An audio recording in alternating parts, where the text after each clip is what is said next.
ഒരു തുള്ളി എണ്ണയോ നെയ്യോ ഇല്ലാതെ വളരെ സിമ്പിളായിട്ട് തയ്യാറാക്കിയെടുക്കാൻ വേണ്ടി പറ്റുന്ന നല്ലൊരു പലഹാരത്തിൻ്റെ റെസിപ്പിയുമായിട്ടാണ് ഇന്ന് വന്നിരിക്കുന്നത്. റവ ഉപയോഗിച്ചാണ് നമ്മളിത് തയ്യാറാക്കിയെടുക്കാൻ വേണ്ടി പോകുന്നത്. അതിനായിട്ട് ആദ്യം തന്നെ മിക്സറിൻ്റെ ചെറിയ ജാറിലേക്ക് 1 കപ്പ് റവ ഇട്ട് കൊടുത്തിട്ടുണ്ട്. ഞാനിവിടെ വറക്കാത്ത നല്ല നേർത്ത റവയാണ് ഉപയോഗിച്ചിരിക്കുന്നത്. അത് ഇതുപോലെ പൊടിച്ചെടുത്തതിന് ശേഷം ഒരു ബൗളിലേക്ക് ഇട്ട് കൊടുക്കാം. ഇനി ഇതിലേക്ക് 2 കപ്പ് വെള്ളം ഒഴിച്ച് ഇതൊന്ന് നല്ലപോലെ മിക്സ് ചെയ്തെടുത്തതിന് ശേഷം ഇതൊരു അരമണിക്കൂർ നേരത്തേക്ക് കുതിർക്കാൻ വേണ്ടി മാറ്റി വയ്ക്കാം. അരമണിക്കൂർ ആകുമ്പോഴേക്കും നന്നായിട്ട് കുതിർന്ന് കിട്ടിക്കോളും. ആ ഒരു സമയത്ത് ശർക്കര പാനിയാക്കാൻ വേണ്ടി വയ്ക്കാം. 1.5 കപ്പ് പൊടിച്ച ശർക്കര ഒരു പാത്രത്തിലേക്ക് ഇട്ടിട്ടുണ്ട്. കൂടെ തന്നെ 1/2 കപ്പ് വെള്ളം ഒഴിച്ച് ശർക്കര പാനിയാക്കാൻ വേണ്ടി വയ്ക്കാം. ശർക്കരയൊക്കെ ഒന്ന് അലിഞ്ഞ് ഒന്ന് മെൽറ്റായി വന്നാൽ മാത്രം മതി. ഞാനിവിടെ ശർക്കര പാനിയാക്കുന്നത് കാണിച്ചിട്ടില്ല. ഇതുപോലെ അലിഞ്ഞ് നന്നായിട്ട് പതഞ്ഞ് വരുമ്പോൾ നമുക്ക് മാറ്റി വയ്ക്കാം. നമ്മൾ നേരത്തെ കുതിർക്കാൻ വേണ്ടി വെച്ചിരിക്കുന്ന റവ നല്ലപോലെ തന്നെ കുതിർന്ന് കിട്ടിയിട്ടുണ്ട്. ഇനി ഇത് കൈ ഉപയോഗിച്ച് നല്ലപോലെ തന്നെ മിക്സ് ചെയ്ത് അതിൽ നിന്നും നല്ലപോലെ പാലെടുക്കാം. ഇനി ഇതൊന്ന് അരിച്ചും കൂടെ എടുക്കാം. ഇതുപോലത്തെ അരിപ്പയിലിട്ടോ അല്ലാന്നുണ്ടെങ്കിൽ നല്ല നേർത്ത തുണിയിൽ വേണമെങ്കിലും ചെയ്തെടുക്കാവുന്നതാണ്. നല്ലപോലെ തന്നെ അരിച്ചെടുക്കാൻ വേണ്ടിയിട്ട് ശ്രദ്ധിക്കുക. ഈ ഒരു ഭാഗം നമുക്ക് ആവശ്യമില്ല, ഇത് നമുക്ക് ഒഴിവാക്കാം. അപ്പോൾ അത് റവയിൽ നിന്നും പാലിവിടെ എടുത്തിട്ടുണ്ട്.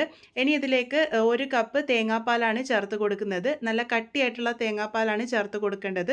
1-ാം പാല് 2-ാം പാല് എന്നിട്ടൊന്നും എടുത്തിട്ടില്ല. ഏകദേശം 1.5 കപ്പ് തേങ്ങ ചിരകിയത് മിക്സിയിൽ നല്ല പോലെ തന്നെ അരച്ചെടുത്ത് അതിൽ നിന്നും പാലെടുത്തിരിക്കുന്നതാണ്. 1 കപ്പ് നല്ല കട്ടിയായിട്ടുള്ള തേങ്ങാപ്പാലിന് ഉപയോഗിക്കാൻ വേണ്ടിയിട്ട് ശ്രദ്ധിക്കുക. ഇനി ഇവിടെ നമ്മൾ ഏത് പാത്രത്തിലാണ് ഇത് സെറ്റ് ചെയ്തെടുക്കാൻ വേണ്ടി പോകുന്നത്, ആ ഒരു പാത്രം നെയ്യ് തടവി ഇതുപോലെ റെഡിയാക്കിയിട്ടുണ്ട്.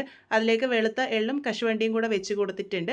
ഇനി നമ്മൾ നേരത്തെ തയ്യാറാക്കി വെച്ചിരിക്കുന്ന റവയുടെ പാല് ഒരു പാനിൽ ഒഴിച്ച് കൊടുത്തിട്ടുണ്ട്. നല്ലപോലെ ഇളക്കി യോജിപ്പിച്ചതിന് ശേഷം ഫ്ലെയിം ഓൺ ആക്കാം. ആദ്യം ഹൈ ഫ്ലെയിമിൽ വെച്ച് കുക്ക് ചെയ്തോളൂ. ഇതുപോലെ കട്ടിയായി തുടങ്ങുമ്പോൾ മാത്രം ലോ ഫ്ലെയിമിലേക്ക് ആക്കിയാൽ മതി. അല്പസമയത്തിനുള്ളിൽ തന്നെ ഇതുപോലെ കട്ടിയായി കിട്ടിക്കോളും. നന്നായിട്ട് കട്ടിയായി വന്നതിന് ശേഷം മാത്രം ഇതിലേക്ക് നമ്മൾ തയ്യാറാക്കി വെച്ചിരിക്കുന്ന ശർക്കര പാനി ചേർത്ത് കൊടുക്കാം. നല്ല പോലെ തന്നെ മിക്സ് ചെയ്തെടുക്കാം. ശർക്കരയും ആ ഒരു റവയും നന്നായിട്ട് യോജിച്ച് നല്ല പോലെ തന്നെ കുറുകി വരും. ഇതിലേക്ക് 1 നുള്ളു ഉപ്പും കൂടെ ചേർത്തിട്ടുണ്ട് മധുരം ബാലൻസ് ചെയ്യാനായിട്ട്. ഇതിലേക്ക് നമ്മൾ വേറെ നെയ്യൊന്നും ചേർക്കുന്നില്ല. തേങ്ങാപ്പാൽ ചേർത്തത് കൊണ്ട് തന്നെ കുറച്ച് സമയം കഴിയുമ്പോഴേക്കും അതിൽ നിന്ന് നല്ലപോലെ എണ്ണ റിലീസായിട്ട് വരും.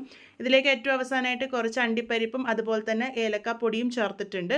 കുറച്ച് വെളുത്ത എള്ളും കൂടെ ഇഷ്ടമുണ്ടെങ്കിൽ ചേർത്ത് കൊടുക്കാം. ഇതുപോലെ പാനിൽ നിന്നൊക്കെ നന്നായിട്ട് റിലീസാവുന്ന പാകം വരെയാണ് ഇത് കുക്ക് ചെയ്തെടുക്കേണ്ടത്.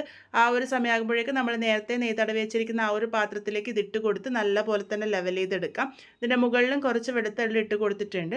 ഇനി ഇതിൻ്റെ ചൂട് കംപ്ലീറ്റ് ആയിട്ട് ആറാൻ വേണ്ടി മാറ്റി വയ്ക്കാം. കംപ്ലീറ്റ് ആയിട്ട് ചൂടാറി വന്നതിന് ശേഷം മാത്രം ഡീബോൾഡ് ചെയ്തെടുക്കുക. നല്ല ടേസ്റ്റി ആയിട്ടുള്ള റവ കൊണ്ടുള്ള നമ്മളുടെ ഹൽവ ഇവിടെ റെഡി ആയിട്ടുണ്ട്.